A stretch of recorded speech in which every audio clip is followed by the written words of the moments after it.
السلام عليكم. النهاردة هنتكلم عن برنامج الويف باد، درس الصوت.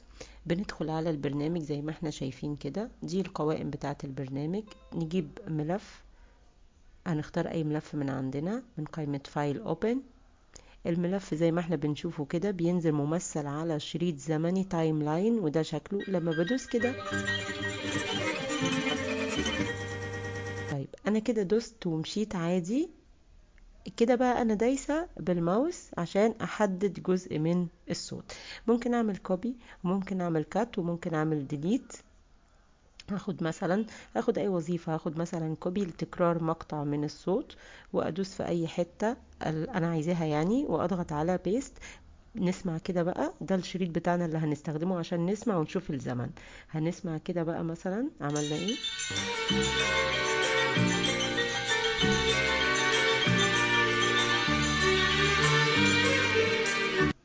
كده احنا عملنا تكرار لجزء من مقطع الصوت. عشان نضيف مؤثرات هنروح على قائمة افكت، دي كل المؤثرات.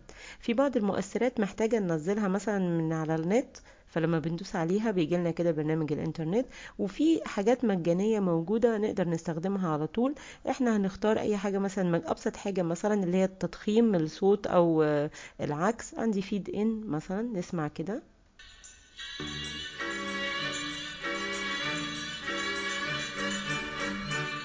يا أنا وياك